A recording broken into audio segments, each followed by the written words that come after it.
eudaimonia there, which we often translate as happiness, you never really have it. It's It's something more of a that pursuit, right? involves a lifelong seeking. Um, but while you are pursuing it, the most important ingredient of doing that is virtue. And if you really have the virtues and you really are practicing them, there's pleasure that goes along.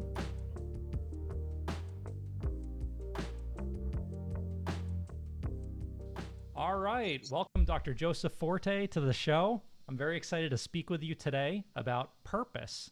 And, people might be wondering, like, why am I speaking with a philosophy professor on a longevity show? But we'll get into that. So, first off, just to introduce you, you are a recently promoted associate professor of philosophy at Rivier University in New Hampshire. Your specialties include ethics, epistemology, and metaphysics, with a focus, I guess, on ancient Greek philosophy, correct? Yeah, that's correct. And for probably the most important thing for us today is that you have experience teaching non philosophy majors about complex philosophical inquiries and ways of thinking about things. And so, hopefully that means that we, the rest of us, can understand it and apply it to our lives and benefit from it. Yeah, I was going to say that's what I spend most of my career doing. I mean, it's teaching or introducing philosophy to non-majors, really, mostly undergraduates.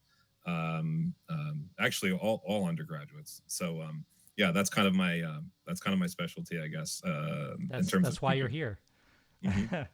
Hmm. Awesome. So yeah, actually, that perfectly dovetails into what I was just going to say, which is why don't you just introduce yourself, sort of tell people how you got interested in philosophy and how you sort of got here. Sure. Yeah. Well, I also should say thanks so much for having me. This is, it's an honor to be asked. And how did I get into philosophy? Well, it goes all the way back to high school, actually. I was introduced to it there. I was lucky enough to go to a pretty good high school, Regis High School in Manhattan. I've And heard of it. that's where I got introduced to it. And I actually went into college at Holy Cross as a philosophy major. And I stuck with it all throughout. And it was my goal to go on and get a PhD, but there are actually lots of detours along the way where I explored other things. And so I think it's maybe a result of the fact that I started with it so early that I deviated so much, got thrown off the scent so much. And that hasn't necessarily been a bad thing. I think that really helped my resolve for ultimately staying with it and staying in the field. So yeah, I went on to Boston College to get my master's in philosophy, and then I did my PhD at Catholic U. And it was really Plato who I was mainly interested in all throughout. But all three of those programs were pretty heavily focused on the history of philosophy. Some philosophy programs are more analytical, some are more continental. I'd say that my three programs were pretty heavily historical, and so I had a lot of I've had a lot of training in throughout the history of philosophy, not just the ancient Greeks. But yeah, because of my own discernment process, I've learned a lot about vocational discernment and finding meaning and purpose throughout having a philosophy career. And philosophy has been a great resource for that. I was actually going to circle back because you had alluded to, the circuitous route that you took to your eventual destination. And, it might seem like getting off topic, but it actually is exactly the topic that we're sort of on, finding what, we find meaning in and finding our purpose. And I think there's a lot of pressure on kids these days to know exactly what they want to do, right? You go from middle school to high school for a lot of people to college or to some trade school. But it's like this very linear path that people are expected to take. And, we have a lot of undergrads who, go in not knowing what they're going to do. They get a liberal arts degree, I took 22 different subspecialties, everything from music to philosophy to biology, chemistry, physics, so on. And part of that was that it's just a liberal arts school, and you have your requirements for hitting all these different categories. But part of it was just like I wanted to make sure that I was doing what I wanted to do, and part of that was just doing a lot of different things. So can you sort of explain the ways that you were sort of meandering? Yeah, it's interesting. I mean, one of the first tours I ever went on at Holy Cross, I'm not sure if this is true, but I remember someone saying, the pathways to the buildings are purposefully not direct. You have to kind of meander in order to get from point A to point B. And that's sort of how your liberal arts education is supposed to be, because it's not just about getting the degree and then getting the job. It's about finding yourself. It's about becoming a good human being. And that takes journeying, that takes detours. It involves good distraction. It involves navigating obstacles. And so, yeah, I don't necessarily see it as a bad thing that I got pretty interested in history for a while, pretty interested in anthropology for a while, psychology a little bit here and there. And then in between my degrees, I took gap years both times to try to save money and also just to work. And I learned a lot about myself by working, and did a couple different jobs in a couple different industries, and all of that was useful. And then it's not over once you're in the PhD program, because it's a long slog to get a PhD. As you know, I mean, getting a doctorate in any field is quite an arduous process, and so there's a lot of discernment there. And then in the career, and even if you find what you think is your dream career, it's not always smooth sailing. In fact, it's probably not going to be, Yeah. and you're going to have to navigate obstacles. You're going to have to think about, well, would it be better if I did this or that? When you have a family to care for, then things change a little bit then too. And so the process is ongoing for sure. Hmm. You said so many things that, like, I don't know if we have time to even sort of sub-analyze each of these things you said, but, like, going from anthropology to psychology, like, even in just this conversation about purpose, we're going to be hitting a lot of these different things. The study of different peoples, anthropology, different people in different parts of the world who are doing different things that then lead them to longevity. And psychology, why do we make the choices that we make, and how do our choices affect longevity? All these things, like, again, coming from a sort of multidisciplinary background, even though you're in this one sort of, you're doing philosophy, all of these other experiences will inform that. And I think, frankly, that's how we make advances. Like in the longevity field, again, you're having biologists, psychologists, nutritionists, Mm. physiologists, everybody sort of coming together, looking at the problem from different perspectives. So I think that's great. And Um, that's appropriate because the mind and body aren't separate as we've yeah, thought for so long, right? I mean, yeah, we know now that the mind and body are really closely intertwined, and we can't neglect mental health for the sake of physical health, nor the other way around, right? yeah, absolutely. Well, yeah, that was a great introduction into you, and I think that it'll help people sort of understand, as you're explaining some of these concepts, sort of your background and your perspective on it.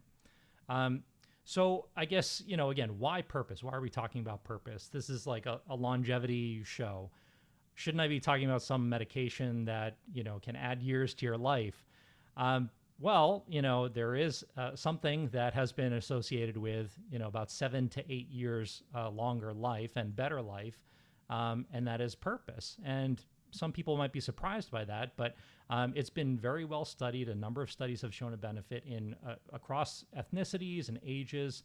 Um, Dan Buettner, who was made famous by his book, The Blue Zones, about different centenarians around the world, found that as a commonality between these disparate cultures and societies. From Sardinia to Okinawa, these people had a strong sense of purpose. In Okinawa, they have this term ikigai, Mm. which roughly translates to life worth living.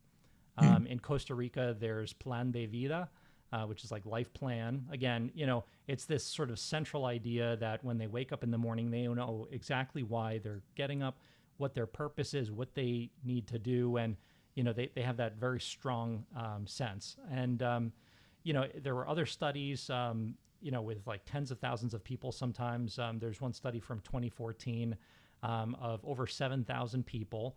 And they basically asked them in, I think, 3 questions to sort of rate how strong their sense of purpose was. And they might have phrased it like, some people do not, have a strong sense of purpose, but I am not one of them. And they would have this Likert scale where they would have like from strongly disagree to somewhat disagree to a little disagree to neither agree nor disagree, and so on until strongly agree. Um, and then they plot them out. They have this like bell curve of people who tend to have purpose, tend not to have purpose, and everything in between. And they found for every standard deviation towards the strongest, towards having purpose, people in that 14-year follow-up period had 15% lower mortality. All cause mortality. It was among all ages. They controlled for age. They had a lot of people in this study, and ethnicities. Even retirement age was controlled for. And so it really shows, like, again, if there's a medication where you could decrease your risk of mortality in the next 14 years by 15%, pharmaceutical companies would be charging an arm and a leg for it, right? And it would probably have like diarrhea and a number of other side effects. But only good side effects with having a sense of purpose. You have more satisfaction with your life, and probably good side effects for the people around you. Both your family and your community. And so, I just wanted to talk about purpose today. We're going to approach it through the philosophical lens, see what the ancients can provide. Today, there are a lot of like, purpose gurus and life coaches and things like that, who, I've heard a number of them speak. Some of them have, some good things to say. A lot of it is derivative. If you know the history and how people have been thinking about this even thousands of years ago. So with that, why don't you start by just sort of introducing the characters, and sort of lead us into the discussion. Sure, yeah. I think a great place to start is with Socrates. I mean, some would argue that the beginning of ethics was Socrates, but there was the Greek value, the Greek teaching, the saying, know thyself, which did precede Socrates. So one could argue that ethics really began there. But Socrates certainly valued that in his own teaching and in his own life, based on what's been reported in Plato, Xenophon, Aristophanes. And the best text to look at for this, I'd say, to begin with anyway, would be Plato's Apology.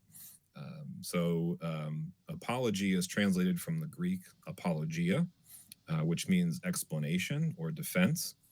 And it's Plato's account, it's his dramatic account of Socrates' own defense at his own trial. So Socrates was famously executed in ancient Athens for corrupting the youth and for not believing in the gods of the city. And in Plato's accounting of that, he basically shows that those charges were trumped up charges, that Socrates was unfairly accused. And he shows that Socrates had to defend himself, which was common in ancient Athens. So he acted as his own lawyer, and he took up the charges one by one throughout that dialogue, defending himself. But really, as a whole, what we see in that dialogue is Socrates defending his way of life. He defends the different choices that he made that ultimately led to his being executed at the end of his life. He did live a pretty long life in Greek terms. He lived until I think about 70, and I know vitality here is the name of your practice, and he definitely seemed to have quite a bit of vitality even up to that point. He was quite a cantankerous old man, wasn't he? Well, yeah, I mean, he was very frank with people. He did not hesitate at all to call people out when they were wrong about something. Yeah, I mean, he definitely he seemed to have an incredible capacity for enduring not only physical pain but really mental distress and mental pain. It would bend a lot of people out of shape pretty bad to be up on capital charges, and he's fine with it.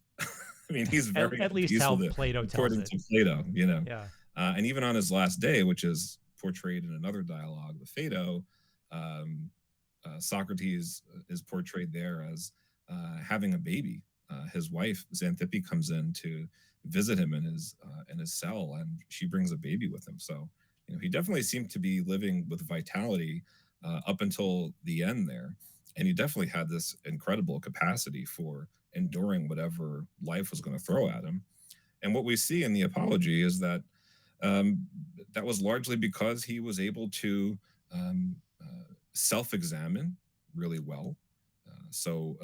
And he had an understanding of himself.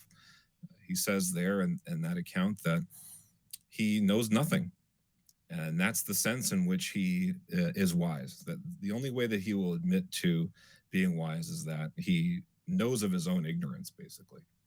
And so it's not just in that dialogue that Socrates teaches that as well, but that's really the most important step here to having true wisdom, and also I think to having self knowledge, to being able to self examine. You have to be aware of your own blind spots. You have to know that there are blind spots you can't see, right? I guess that's what a blind spot is, right? You have to be aware of your own delusion and the fact that you have a tendency to be deluded. We all do as human beings. And so, in that sense, you have to be ready to admit ignorance, and that's really the essential first step. So that's a big theme in the apology. But he also talks quite a bit about once you have discerned that you're doing what you think is right, what you think your purpose is or your calling, you've got to stay there and keep doing it, even if there's a pretty big risk that goes along with it. And so this is why he continues on with living the kind of life that he did. He doesn't apologize for it in the sense that we use the word. Right? He doesn't say sorry for leading the kind of life that he did, and he never goes back on it. And so, by kind of doubling down on that, he didn't do himself any favors in terms of lessening his penalty. In fact, he jokes at the end of the dialogue that, oh, I guess my penalty should be like free meals where they feed the famous Yeah. athletes. And you can see all of his friends like, pulling their Yeah, hair out. don't say that. Socrates, no, Uh, you're gonna make this worse on yourself. So he wasn't trying to pull out a bag of tricks to get himself off the hook. He really doubled down on his way of life. And so, did he lead a long life in ancient Greek terms? Yes. Would you lead a long life if you took to heart the way that Socrates lived? I don't know. I mean, there could be a pretty serious risk that goes along with doing what you know to be right. Once you've done that kind of internal discernment and self-examination, once you have, unearthed a lot of your ignorance and your blind spots, and you've discerned that this is the best course for me. This is what I've got to keep doing. The risk that might go along with that could end up shortening your life. yeah, and that's Maybe in one the of the. long term, though, maybe the data shows that in the long term, that's not the effect. I don't know. You'd be more of the expert on that. Well, I think these days, at least in the U.S., you're probably not going to be executed for talking to people and annoying them. I Yeah, mean, at least right now, yeah. Yeah. but it's sort of ironic too. Yeah, that maybe his sort of way of going about questioning people's knowledge shortened his physical life, his biological life, but then he's sort of achieved immortality in a sense, and so it's just I guess a trade off. Yeah, yeah. And I mean, he thought it was a worthy trade off, and the people who came after him, who followed him, seemed to agree. I mean, he not only had Plato and hundreds of other followers during his life, but even the ancient Stoics, centuries later, uh, highly revered Socrates and many others throughout the history of philosophy. I mean, he's sort of a father figure to Western philosophy. He's sort of a martyr for reason, I suppose you could say. I think someone Hmm. else said that. I'm not sure who, so it's not my exact. Those aren't necessarily my words, but Sure. um, yeah. But he's a great place to start with ethics and with finding your purpose and finding meaning. I think, and he actually didn't write anything down, so Right. everything we know about Socrates is from largely Plato, but also those other two authors I mentioned, and that's Hmm. important to call to mind here as well. These aren't we don't know if these exactly were his teachings. This is what Plato Yeah. puts in the mouth of the character Socrates in Yeah, these I dialogues. guess So in some of Plato's, it's more clear in some than other of Plato's works. Like this is Plato speaking, even though it's Socrates, in his writing. saying certain things, you're like, when he's talking about the forms, it's like, okay, that's Plato. But maybe we're getting too far into the weeds. I don't want to lose people. Uh, Yeah, there's a big debate about that actually, but oh, lots of debates about that. mm-hmm. But yeah, I think we can safely say that what Plato has the character Socrates say in various dialogues, we ought to be taking pretty seriously. Is it Plato's teaching? Is it Socrates' teaching? It's hard to say. There's a lot of debate about that. Another important dialogue to connect this to would be Plato's Republic, and specifically the allegory of the cave, which is probably the most famous part of that dialogue. And it's there that we see that theme of recognizing your own ignorance coming forth. And what is portrayed there dramatically is the process of enlightenment. And so it's a really rigorous process of self discernment, and self knowledge is a part of it, but also knowledge of the world, knowledge of reality, of others around you, your relationships.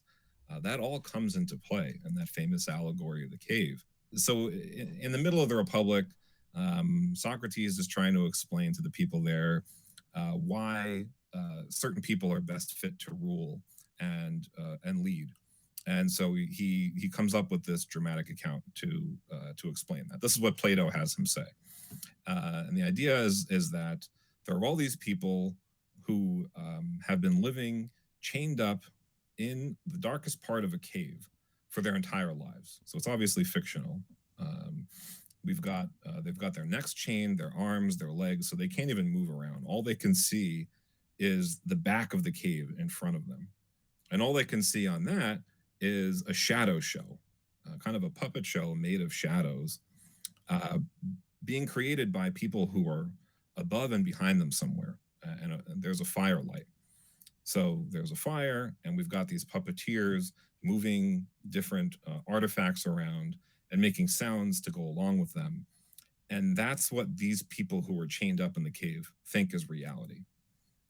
And Socrates says, yeah, they're like all of us. So Yeah. we're supposed to kind of identify with that. That like, Meaning wow. we Um, think we know things, and this maybe gets a little bit, well, I mean, there's so many parts to this, but like, one of your specialties is epistemology. How do we know what we know? mhm. And all of us are walking around thinking we know.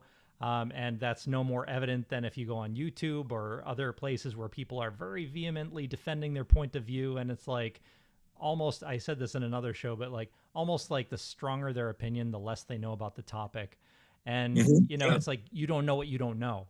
Mhm. But anyway, I digress. So go ahead.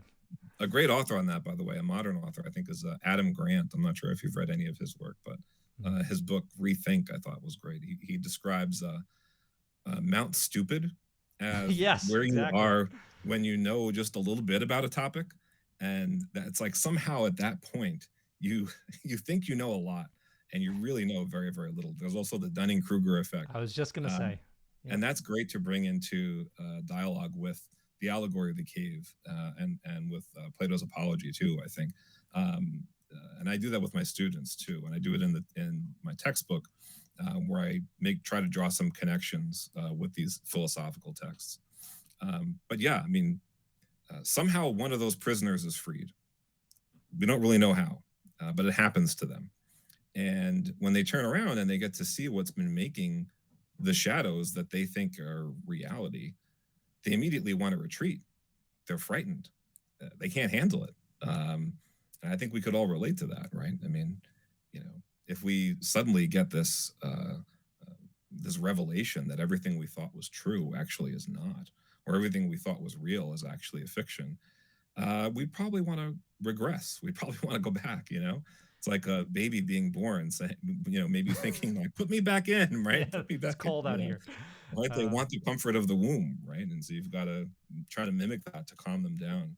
One of the Um, things that you do to explain concepts is find pop culture mhm. movies or whatever that sort of relate to the topic. And I think we're both thinking of the same scene from the movie The Matrix, where Yeah, Neo wakes up, he's in this goo, he thought he was this good looking guy with hair and had this job and whatever, and he's really just been lying in this vat of like amniotic fluid bulbs with right. plugs all.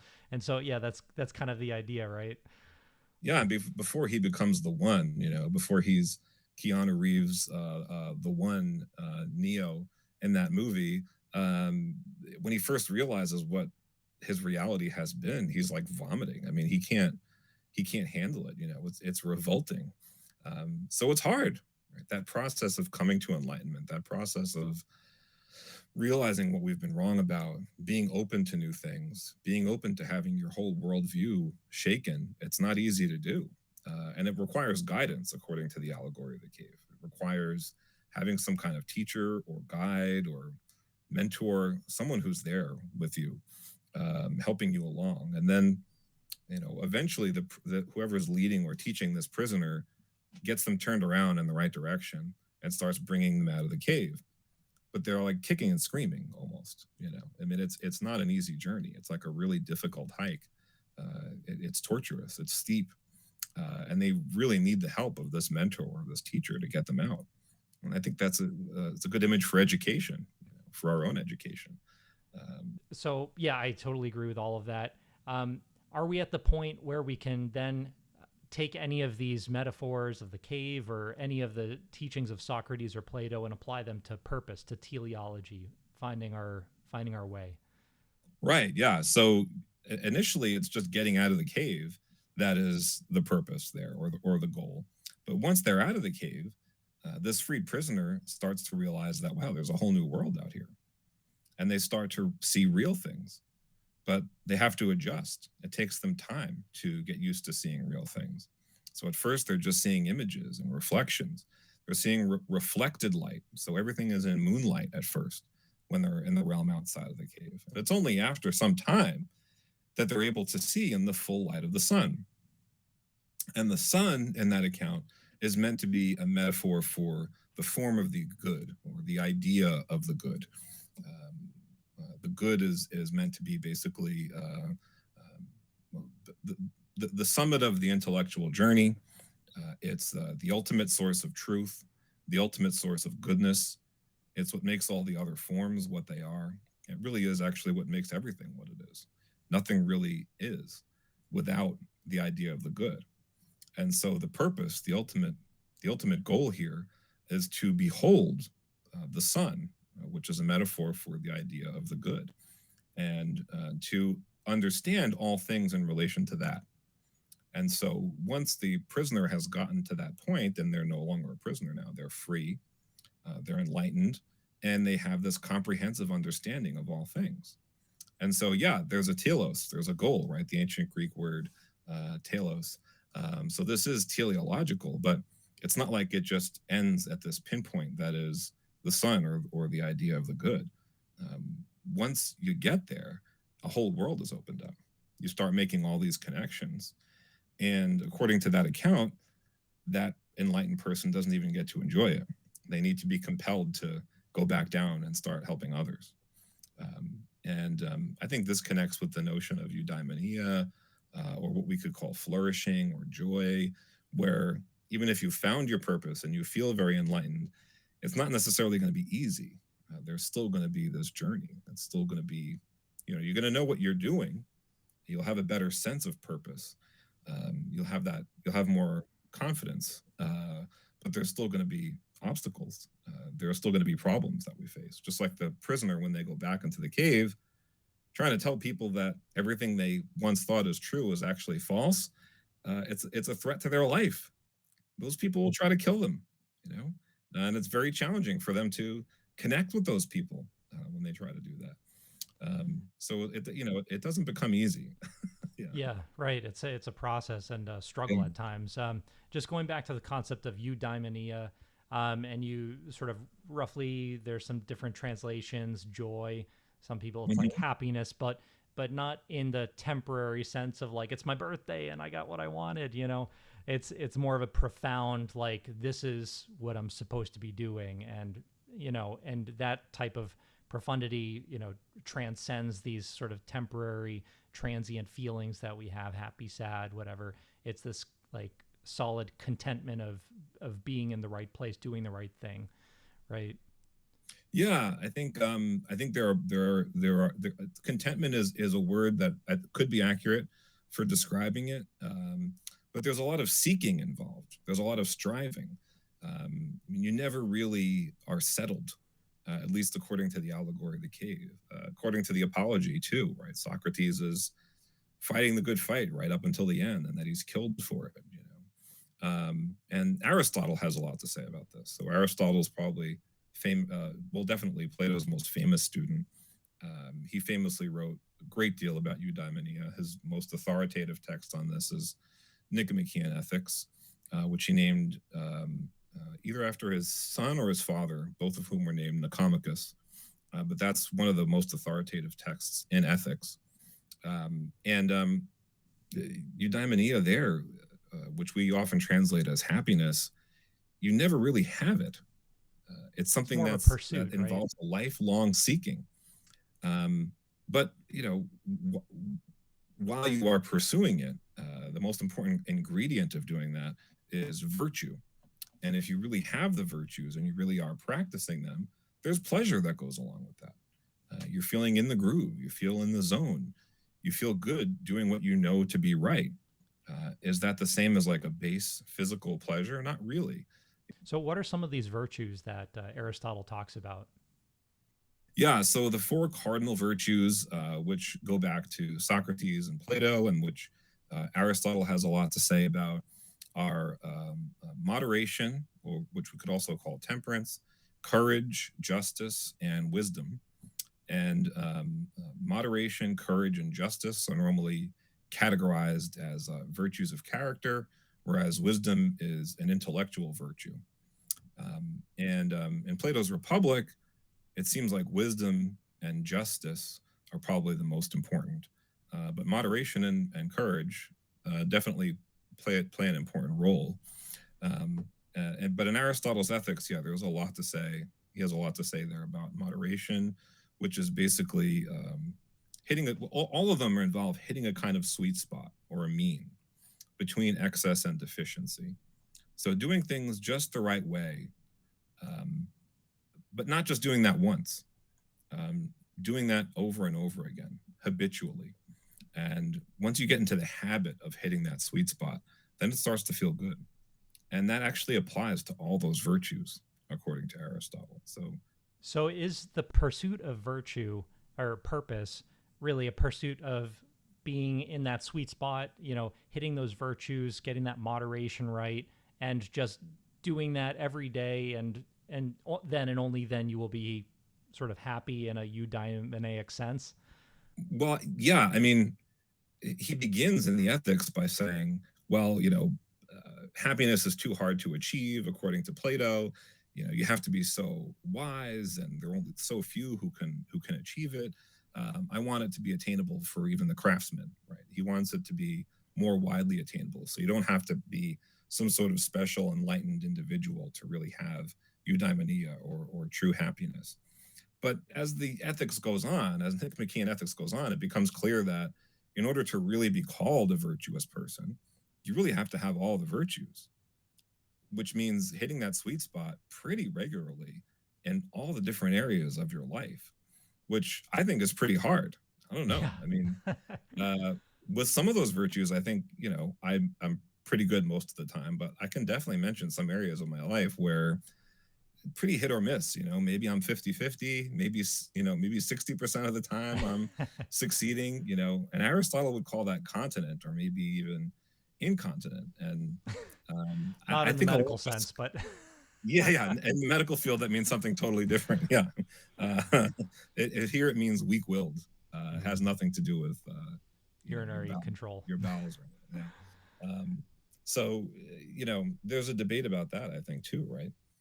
Do we really need to hit all those different areas in order to flourish? Or, can you do it by being basically good, rather than having it all? Would you agree with the idea that the Stoics were a little bit more forgiving than Aristotle in terms of hitting it perfectly every day, getting it right? Like if you're not getting it right, you're not going to be happy. Yeah, I mean, the Stoics did want to be more cosmopolitan. They wanted to be more inclusive. Uh, so that was certainly a change between them and Aristotle. So that's possible. Um, Because I You think, know, like you said, just yeah. living in the real world, like we're dealing with real people. Like I have not met a perfect person yet. I met people who think that they're perfect, but it's almost like the same thing. The more perfect they think they are, the less perfect they are. Yeah. And so, in terms of reaching people where they are, not being too Mm. judgmental and sort of scaring people off, I think, the sort of do your best, like this is the goal. It's good to have, an aspiration. I want to, hit all of these virtues and, maybe that will help me get closer to happiness. But to label somebody as a failure or incontinent or however we want to put it, might have the opposite effect. And, people will just give up because they're like, I will never achieve this perfect ideal. So why even bother? Yeah, and I think it's wise not to try to find yourself as you know saying I am at this spot in the cave, for instance, or I'm at this spot outside the cave, because when it comes to different areas of our life, I think we're in the cave in some areas and maybe outside the cave in others. When it comes to the virtues in Aristotle, I think maybe we're pretty virtuous in some areas and maybe more like continent or incontinent in other areas, right? The good thing is that there's hope if that's the case for you. Right? There's no hope for you if you're vicious, according to Aristotle, because it's at that point that you actually mistake the vice for virtue. You actually think that doing the exact wrong thing is good. And once you get at that point, you don't have the capacity to recognize your own errors anymore, Mm-hmm. because you're associating pleasure and goodness with vice. And so, there's a pretty good chance that you could become kind of hopeless at that point. Mm-hmm. Yeah. So, but yeah, but there is hope for him, for everyone else, and so that's a good message there. I think that's a good takeaway. And I see the allegory of the cave as very hopeful too. Mm-hmm. I think some good examples there to connect with Aristotle, if people are interested, would be Forrest Gump. I do that in my textbook, and also in class. We compare Aristotle and his ethics to the movie Groundhog Day. I think both of those films give us good examples of what you can achieve by hitting that sweet spot and doing it every day. I mean, you could become kind of heroic eventually. You can become sort of a god among men in certain ways. This is what Olympic athletes do, right? Or even someone who seems to have it all together, right? I mean, Well, can we yeah, talk about that for a second? And then I do want to get yeah, back to Forrest Gump yeah. and Groundhog Day and talk specifically about some of those scenes, maybe that illustrate the points. Um, but Olympic athletes, right? You were talking about moderation. There is nothing moderate about those guys, right? They wake up at Mm, 4:30 in the morning, like do an hour workout, like eat, probably the healthiest diet ever, do an ice bath, and then go do another workout, and like, probably have very little time for their family or hobbies or anything like that. And so, how do you reconcile that type of excellence, that type of dedication, singularity of mind to, what Aristotle's saying about moderation and finding happiness that way? right. So finding the mean is something that is relative to us, according to Aristotle. So he's not a moral relativist. Okay, Plato, Aristotle, most of um, the well-known ethicists in the history of philosophy are against moral relativism. But there's room for relativism when it comes to finding the mean. So for an Olympic athlete, the mean when it comes to calorie intake might be, I don't know, 10,000 calories, 15,000, depending on how much activity they need to do. But that is a sweet spot for them. If they take in too much or they have too little, they won't perform at an optimal level. Same thing with their sleep, with their routine. Whatever they're doing is not going to be the same as what we ordinary people are doing. Sure, certainly not going to be the same as what I'm doing, right? There are levels of physical exercise, the amount of time they spend doing that, what they're having their body do. They are achieving a sort of sweet spot, and it's based on their expert guidance or practical wisdom from a trainer or a team of trainers. Um, but it's going to be different from what a sweet spot is for us. Yeah. So there's this sort of aphorism, everything in moderation, right? When Mm-hmm. we're saying diet, like, oh, everything in moderation, you can have your, sweet cakes, you can have your whatever, but like your beer, but do it in moderation. And there are a couple of problems with that, just like taking a brief digression into sort of physical health, longevity stuff. But it Mhm. does tie into our discussions of moderation. And so, one person's idea of moderation, like if you're taking a history for any primary care doctor out there who takes a history and asks, okay, do you drink alcohol? Oh yes. How many drinks a day? And people say, you know, just like whatever, usual amount. And that might be 6 beers a day. And for another person, it's that could mean one beer or like one drink a week. And so, you know, that's the first thing, that moderation can mean very different things to different people. And maybe, you know, for their own happiness, like that's okay. But in terms of health, like it's not negotiable. Like there's clearly Mhm. a better way and a worse way. Mhm. So, you know, it's just, it's sometimes challenging to, again, like not be judgmental. You have to find people Right. where they are, but then gently explain, you know, we need to, there's like everything in moderation, but then there's also like big changes equal big results. And so, you know, finding a feasible way to sort of enact the good changes, get people closer to that ideal, without, you know, insulting them. Right, yeah, so even though the mean is relative when it comes to certain things, when it comes to others, it really isn't. And when it comes to when it comes to alcohol, for instance, from what I've recently learned, there's nothing good about it, I guess. you know, so no matter what, I guess doctors are And even that saying, is still highly debated. Like I was taught in med school, I graduated in 2011. I was taught like, you know, a little bit of alcohol, like one drink a day for women, two drinks a day for men is probably good for you, good for your heart. And, you know, there is some evidence, even again, going back to the blue zones, a lot of these blue zones people are drinking, like in the Mediterranean and Sardinia, in Icaria, they're drinking, you know, a glass or two of red wine. And now this is not like normal red wine. This is like obviously special red wine. The sun's been beating down on these grapes and their amount of flavonoids, which are, you know, these powerful, you know, chemicals that help our bodies, is like 3 times higher than the red wine in, you know, here. "Mm, okay, And so they're doing that in Okinawa. They're drinking sake. Um, mm, so, and clearly it's working for them. But then, you know, looking at these studies that we based our, you know, one drink a day for women, two drinks a day for men recommendations on, it actually looks like there was an error, in a methodological error in that analysis, that people who were recorded in those studies as drinking no alcohol were drinking no alcohol probably because they had drunk alcohol to excess in the past, mm, gotten, you know, health consequences from that, and then stopped, were asked and then said they didn't drink any alcohol, and then they died sooner than people who drank in moderation. And mm, so that's where that idea of like, you know, actually it looks like there is no sort of beneficial amount, like little dip. It seems like for the most part, when you're looking at the data with better designed studies, that is more of a linear, no threshold risk model. That, oh, you know, it just, the risk keeps on going down, down, down until you get to zero, and then it's, you know, the lowest risk. But wow, that was a big digression. I'm sorry. that's okay, that was useful for me, thanks, yeah. Well, Aristotle says, that, you can't be friends with wine, uh, and, What does that uh, mean? I thought of that as you were saying that, right? So he must have been around some drunk people who, you know, thought they had a friendship with their wine. Mm, But he says we can't, you know. Now, was he totally against drinking? I don't think so. mm. We Plato portrays Socrates as definitely not being a lush, in various settings. You know, he's pretty in control, pretty It level headed. seems, yeah. Um, but Aristotle says that in the context of his discussion of friendship. And I bring that up because I know you want to transition to past the ancient Greeks.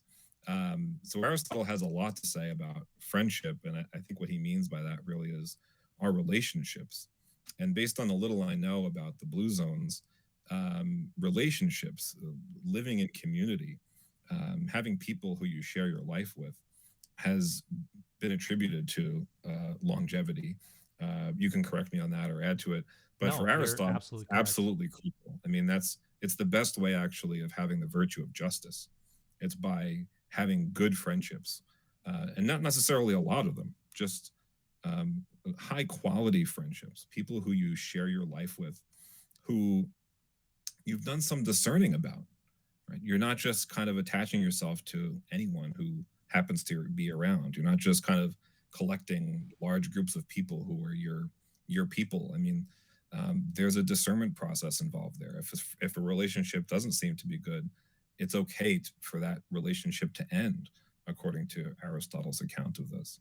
I was just going to say, just because you had mentioned the blue zones, and you're absolutely right. Mm. You know, close, important friendships are a common theme in the blue zones. Not Mm. surprisingly, in Okinawa, they have these groups of people. There's like 5 or 6 people together called a moai, and initially it was, historically, they were sort of designed like you're put into a group of people at a young age, very young Mm. age, and you're supposed to be friends for life. And it's deeper than friends, though. It actually started as more of a financial arrangement that if one person in the group fell on hard times, then the other people would support them financially, loan them money. So if you have a Mm. windfall, you're expected to share that with the group. If you're, having hard times, you can expect support from the group. That's the first thing.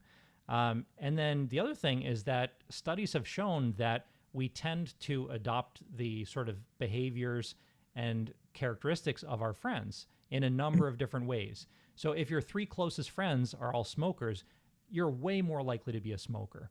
Um, Mhm. it goes the same with other health things, drinking, your diet, your weight. All of these things are highly correlated with the company that you keep.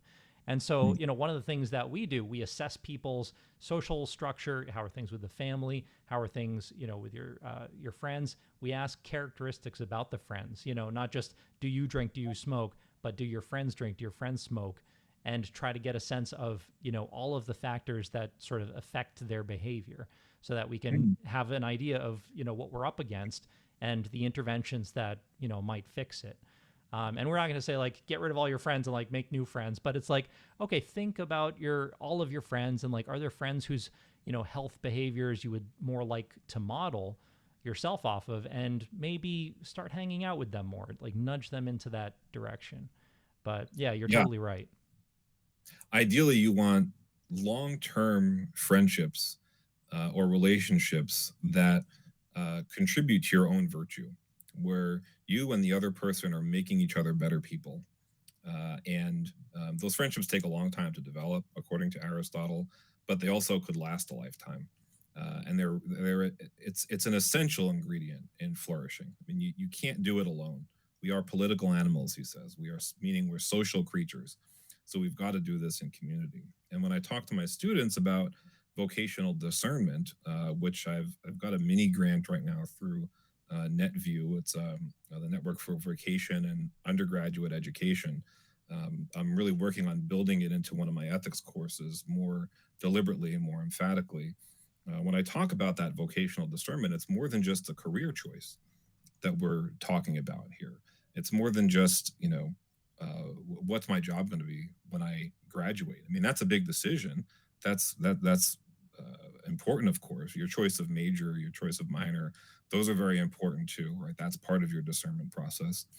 But the people you're around, the relationships you choose to have, the committed relationships that you choose to have, where you choose to live, the kind of culture you choose to have, your way of life, right? All that is part of the conversation here when we're talking about vocational discernment with undergrads, but I'd say for anyone really. I mean, it's part of it, and so those are absolutely important decisions. And another great philosopher and psychologist also to consider on this, I'd say, is Viktor Frankl. So here's where we can jump forward here, way forward.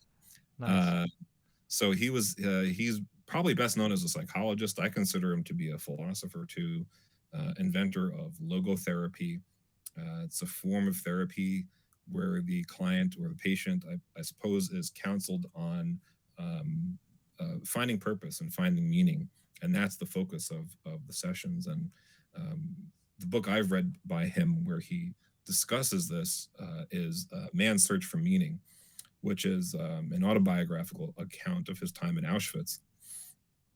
And So he he was a attributes his Holocaust survivor. survival, a Holocaust survivor, right? He attributes his survival to his sense of purpose. his sense of meaning. And this was not just his intellectual work.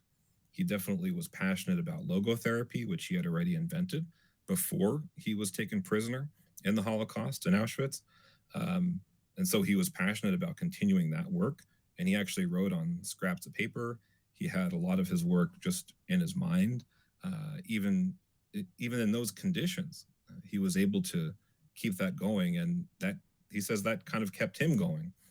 But also his thinking about his relationships, especially his relationship with his wife. And she actually was dead when he was thinking about her and communing with her in his mind. He said, and that kept him going too, right? So that was a really important component of his sense of meaning, of his sense of purpose. And so anyway, yeah, I think that book and Viktor Frankl's work is great for thinking about vocational discernment and realizing that it's not just about your career choice, your job. I mean, that's important, but your relationships, who you choose to love, really, right? Who you choose to share your life with. That's a really important ingredient to finding purpose and finding meaning. That's incredible. And I mean, we're talking about like purpose, adding years to your life, but this is a person in probably the worst situation that you could find yourself in a Nazi concentration camp, and his sense of purpose sustained him. Um, Hmm. I mean, that's just incredible. Yeah, yeah, it's a great book. It's a short read. Plato's Apology is a really quick one too. I have some right here. This is an old copy of A Man's Search for Meaning. Um, and Plato's Apology is in a number of different publications. The versions that I recommend is the Grube translation. So you got to read a translation of Plato from the ancient Greek, but the Hackett ones I think are pretty good. This you can get for pretty cheap. The Apology is in there, but this is my favorite. I think this is essential for anyone who's serious about Plato. That looks very intimidating. Get yourself the collected works. This is the Aristotle book that I think is the best right now, the third edition of Irwin's translation of the Ethics. In case any of your listeners or viewers are interested in pursuing any of that in further detail. Yeah, thank you. One thing that I forgot after I think I had gone off on some tangent and then totally forgot to get back to Groundhog's Day and Forrest Gump. Sure, Can you just swing back and just yeah, sort of tie those into what we were talking about? yeah, definitely. So I connect Forrest Gump with Aristotle because he was a master of habit. He attained mastery at so many different things because he was like a machine. I mean, once he realized what the right thing to do was, he just kept doing it and got amazing at it. Whether it was running or ping pong or being a good soldier, also being a good friend. He did those things really well, and he ended up being someone who was inspirational to others. He was a leader. He was a Medal of Honor recipient, and based on what we know about him from the beginning of the film, he's the kind of person I think many of us would judge to be unlikely to attain that level of success because uh, he was assessed as someone who basically had an intellectual disability by the educational system at the time. And it becomes quite clear throughout the film that he's actually quite gifted. He is very intelligent, just not in the ways that we would typically conceive of intelligence. And he's so persistent. Uh, he achieves that success through habit. Yeah. Hmm. Yeah, that Go ahead. he was portrayed as having some sort of non-specific intellectual deficit, right? And Hmm. we don't know what diagnosis he had, if any, but he was just always like stupid as a stupid does, right? But Hmm. like you said, it almost gave him this focus on everything that he pursued, whether it was running the football down the field or ping pong or running across the country. Like he was always so single-minded about things. His love for Jenny.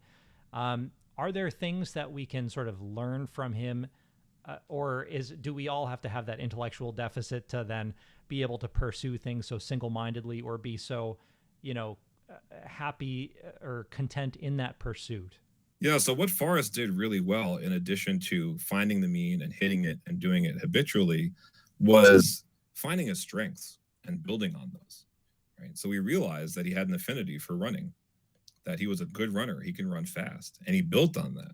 He harnessed that strength and used it to become more successful. When it came to being a soldier, he was very good at following instructions, at obeying, at being disciplined. He was kind of risk averse, right? They show him just going into these holes and doing whatever he's ordered to do, and presumably others were not as brave as him. And so he found those strengths, right? Ping pong, right? Just keep your eye on the ball. Just keep doing it. And really, and it's the kind of sport where you can get really good by playing it a lot. I can kind of testify to that based on my experience in Are you college. good? I'm not as good as Forrest. I mean, I can play for Few people fun. are. I'm decent. Nice. But finding those strengths, finding your talents, that's really important. That's an important part of that discernment process of self knowledge, right? Knowing yourself, leading an examined life. What are these areas where I kind of am, where I naturally excel? Right? When you find those, you want to develop them and point them in the right direction too. And you can use those to become more virtuous and to become more successful and happier. And so, this is an area in psychology too. This is a positive psychology movement that developed in the 20th century and now has really been developing more in the 21st century. It's the idea of strengths finding, the idea of honing your strengths and aiming them in the right direction. And so, yeah, the VIA Institute of Character, I think, is a great resource for this. They have free strengths tests that you can take to kind of learn about your own strengths. And they actually pair them with different virtues. So you can see how these different strengths and talents are related to virtues. But Gallup also is a good resource on this. You have to pay to take their Strengths Finder test, but they do a pretty good job of it too. I mean, I was once certified as a Gallup strengths coach at one point. And I bring that into my teaching as well, and I'll be bringing that into the vocational discernment component of my ethics course that I'm working on right now too. But yeah, that's an important takeaway for your viewers and your readers and your patients. It's like you can't be good at everything. Yeah. You can't try to be who you're not, right? You've got to figure out what it is about you that is really great, right? What's really special about you? What are your natural strengths and talents, and how could you really focus more on those as opposed to being focused on your weaknesses or your failures or things that are external to you that have gone wrong for you? I think one thing with Forrest Gump, like he was good at running. He knew he was good at running. So the first scene with the running, like run, Forrest, run. He was running away from the bullies, right? And then he happened to like run onto a football field, and they were like, "Hey, that kid's good at running." Like they put him in a uniform, and then he was playing. And then he was next to the ping pong table, and then they like gave him the ping pong paddle. So a lot of it was like he was good at things, but then he was in the right place at the right time, and people sort of got him into things. But for the rest of us who like aren't like handed a ping pong paddle or given whatever our thing is, it does take some introspection and some searching and maybe using some tools to find your strengths, either vocationally or with hobbies. It is a conscious effort that needs to be made in a lot of cases. Some people just know, they just know, I am meant to do whatever, and that's great for them. And some people find fulfillment from their job, but a lot of people don't.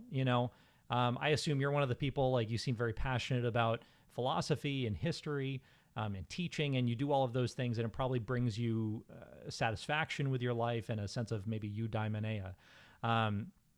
But for about a quarter of people, the Pew Research Center did a survey of a lot of people, and basically it was like 40% of people were like strongly or very satisfied with their job, or felt that it was important to their identity. But then 25% of people felt no significance to their job with respect to their personality whatsoever, their identity. And so, even like, having a job that doesn't give you a sense of purpose, there are other spheres in your life, either volunteering or hobby or whatever, Mm-hmm. where you could, again, you have to make the conscious effort, be mindful, explore different things, and find what you're passionate about. Yeah, and there's no easy or there's no easy button here, right? There's no silver bullet here for that. But those strengths tests do help, definitely for high school and college age and beyond. Um, but reading philosophy, I think, is great. Or finding any great book. You know, books books could be a great way at finding your meaning, finding your purpose. I'm very passionate about the liberal arts, about the humanities, and so it's not only great philosophy books that I recommend to my students, but great books like Man's Search for Meaning. And I just remembered too that Adam Grant book, the name was Think Again, not Rethink. So we corrected that here as opposed to in the comment after. There you Um, go. yeah, but the Before power of a everybody great leaves book, angry comments in the no. the power of a great mentor, you know, or a series of great mentors, the power of great friendships, a great community, um, all of that comes into play here. Education, right? Your own education, formal and outside of your formal education too. Socrates would agree, right? Hmm. Be a lifelong learner, right? You don't have to stop with your formal education. You might have patients or viewers here who are like, "Well, I'm not going back to college, and I don't like my job. So what do I do?"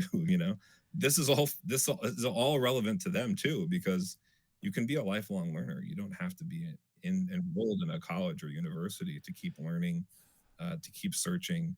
And you can definitely find that purpose and find that meaning outside of what you do for money. I think you're fortunate if you can make money doing what you're passionate about, but it's definitely possible to do that. I think outside of the bounds of your 9 to 5 job.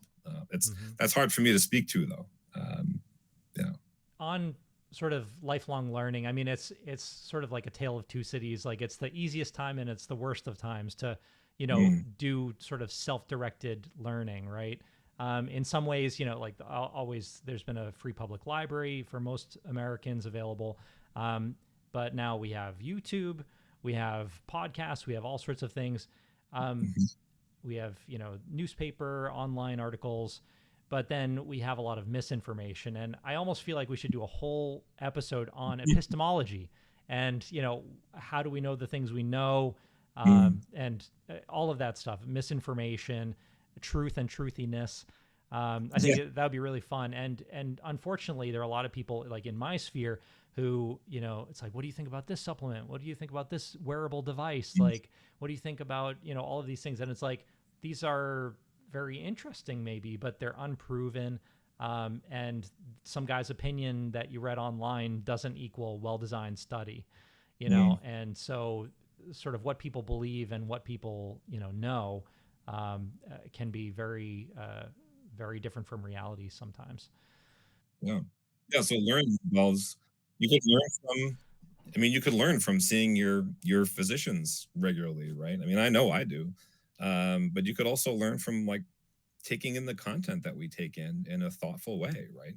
I mean, The Matrix, Forrest Gump, Groundhog Day. I love Avatar too, to connect that with the allegory of the cave. I mean, these, films and TV shows, they're not just sources of entertainment for us, right? They could be ways of getting us thinking and making important connections with our lives. And they could be intellectually pretty rich for us. And I think that's part of being a lifelong learner too. You've published some, I think, maybe books and articles, sort of incorporating like Ted Lasso, lassoing Plato, I think. Can you direct? Aristotle, yeah. Oh, okay. Can you direct our viewers to some of these resources that might tie in some of these, philosophical ideas to current contemporary pop culture? Yeah, sure. So the philosophy and series, or the what is it? And I think maybe it's and philosophy, but it's the philosophy and pop culture series that's published by Blackwell. Irwin is the series editor.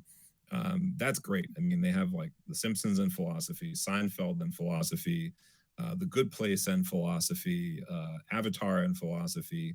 The one that I was published in was Ted Lasso and philosophy.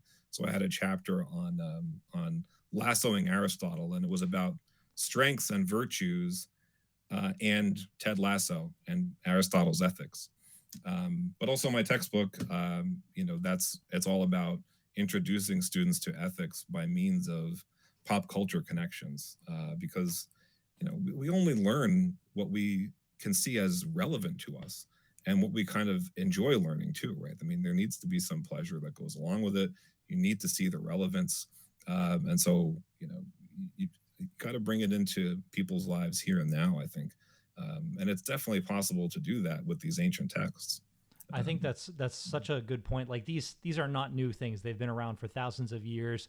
They're famous, right? Like everybody, regardless of whether or not you've studied philosophy, everybody knows about Socrates. They've heard the name. They've heard maybe the name Aristotle. And to sort of bring it back to give it life by explaining it in ways through media that people have experienced, and can relate to on a personal level. I think that's so important. And, I think a lot of people have this idea about philosophy that it's like, you know, thinking about these theoretical situations, like if a tree falls in the forest doesn't make a sound, and abstractions that don't really affect our lives. But putting it in this context hopefully will help people sort of see it differently. yeah, I hope so too. Thanks. I appreciate you saying that. I did want to ask a couple of questions that maybe you can sort of answer through the lens of some of these people that we talked about. Yeah, Um, sure, sure. so first is, we talked about purpose as a pursuit, a pursuit versus maybe a destination. So if your purpose is, if you're a firefighter and you're really passionate about that, your purpose is to put out fires, and you can do that all day, every day if there are fires, all day, every day. Um, but, what if your purpose is to achieve, a goal? I want to be a rock star. I want to be a movie star or a business mogul, and like your everything you do is sort of geared towards that purpose. But it's something that's very difficult to achieve, like all of those examples. You know, in those situations, does that sense of purpose actually hurt you? Does it, if you never achieve those things, do you feel unsatisfied with your life? Do you feel like, what's the point of it all? And can you talk to that? Yeah, I mean, I think if it's externally imposed and it's not something that is internally driven, it could be very damaging, right? I mean, if you've got parents or society or whoever telling kids that this is what you better do, right? I mean, I've had students who say, "Well, I'm majoring in this because this is what my parents made me major in, and they won't let me major in anything else. This is what they want me to do." It's like, and they're paying, so you know, that could be very damaging, I think, because you're it's like trying to put you know a square into a round hole or something. I mean, you've got to find your what you are naturally good at. You've got to find your affinities. What really gets you feeling passionate, what really brings you joy, what you're good at. You've got to find that and use those things to be successful. So if someone said to me, well, what I want to do is be a famous singer, I'd say, okay, wow, that's a great dream or goal. How did you come to that? Right? Is it because you love singing, and you're you it's something that brings you joy? It's just something that you've been told that you're good at, right? I mean, I think we all think we sound good singing in the shower, but I'll be you honest with know, myself. No one wants to hear that. right? You know, there's I and here I default to Heim's three key questions, right? Is it something that you are good at? Is it something that brings you joy? And is it something that the world needs? And I find that externally imposed dreams and goals and aspirations tend not to fit well into those categories. But if it's internally driven, if it's been done through a process of discernment, self-examination, right? The unexamined life is not worth living. This is a big theme in Plato's Apology as well, and throughout Plato's dialogues. If it's something that comes as a result of that internally driven examination, then I think you can have an answer to those three questions. That's positive. So that's what I'd say. you know. If it is internally, I guess derived, like if you just like maybe you were a good, a talented child growing up singing, and everybody told you your voice sounded good, and you really were sort of self motivated to do that, but it was something that was very hard to attain, and you never attain it. You're however years old, and you're past your prime, and it's too late. Are you just gonna you know basically does the purpose sort of backfire on you? Yeah, I mean, it's got to be based on your own abilities, and your time and place, right? Right. And so it's not just you and what you know about yourself, but also the world around you. I think all that has to be taken into account. Um, but it's yeah, that's not easy either. I mean, I've had students who are really great student athletes, and I'm sure there's a difficult discernment process for them about whether or not they're going to continue with that sport after. Are they going to try to go pro, or are they going to go in a different direction? Right. I mean, that's hard because they're obviously really good at their sport, and it probably does bring them joy. And does the world need them to do it? Well, yeah. I mean, there's obviously a very high demand for the entertainment that goes along with watching sports, right? Especially in the United States. So it's hard, right? It's a hard process, and that's why I think having a good mentor is really important. Having a good support network is really important there. I'm a big fan of therapy. I think talk therapy is great. I think a lot of us also need a psychiatrist too, or someone who can prescribe for us, right?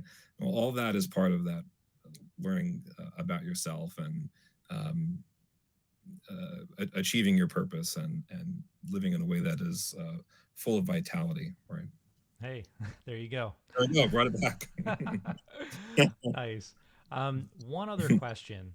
So my purpose. So you had just mentioned sort of three, I guess, qualities that purpose should have, and one of them was like external benefit. And so my question was going to be, and maybe you can talk a little bit more about it, is can my purpose be anything that makes me happy? Like, can my purpose be to just play video games all day? Or does it have to have some external benefit to society, or objective quality, or value? Yeah, I'd say it has to be something that we can see good coming from, right? What good is coming from this? When I do this, and when I'm done doing it, do I feel like that has been time well spent? Um, can I see that some good has come out of it, or was I just killing time, or was I doing something that actually harmed myself, or harmed others, right? And so virtue is always good, according to Plato, Aristotle, all the other virtue ethicists, right? The Stoics, right? We can pursue virtue as much as we want to. Even Mill, the famous utilitarian, says, "Go and be as virtuous as you can be all the time. You can do that as much as you want." But there are some other things that could be good or bad, like our passions, for instance, right? Just because you feel good doing something, or you feel a certain emotion, doesn't necessarily mean that's good. And so, yeah, I mean, I think it's very important to be able to figure out what good is coming from what you do. And that's not easy either, right? I mean, that involves some wisdom, some practical wisdom. It involves honesty, really looking at things in an honest way, holding a mirror up to yourself. And it's very easy to be clouded by money, by status, by pleasures. And so all the virtues come into play there too, because if we're virtuous, then we're not as liable to be thrown off by those kinds of things. Mm-hmm. Bringing it back to Blue Zones again, Dan Buettner, the guy who wrote the Blue Zones book, profiled a Mm. couple of these centenarians in the different Blue Zones, and among all of them, with their sense of purpose, it was all sort of beneficial to their family, to their society, and so it wasn't just like I go for a walk and that's like my sense of purpose. It was like one of the old women in Okinawa.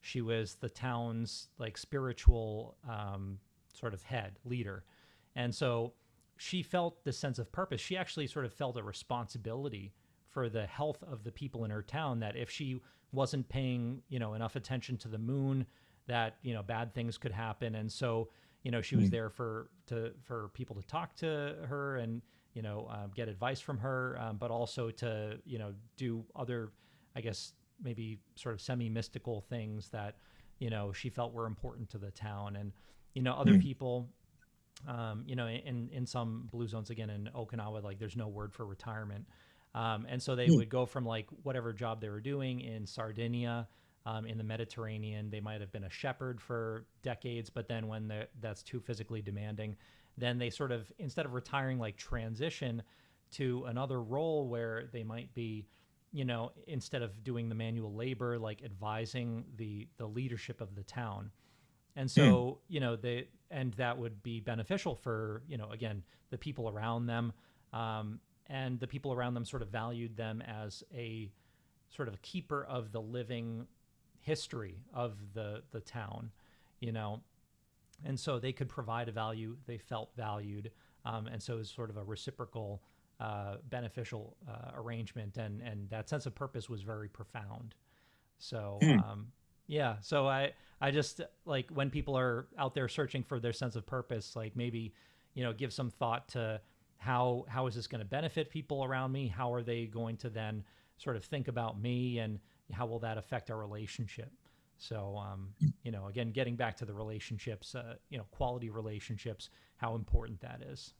I have had a lot of fun talking with you about all of this. I think that, Same. Yeah. there's so much that we can learn from the ancients, from even more contemporary thinkers, and improve our own lives and health. So I'm so fortunate to have you on the show, and hear your wisdom. I tried to call Socrates, but he had a court date. He was unavailable. But yeah, no, I've had a lot of fun, and hope you have too. I have, yeah. Thanks for the invitation. This was really an enjoyable conversation, and yeah, I'm grateful for the opportunity. So, Awesome. Well, yeah. thanks a lot, Dr. Forte, and hopefully we'll talk again soon. All right, yeah, you're welcome, and thank you. Have a great one. All right, you too. Take care.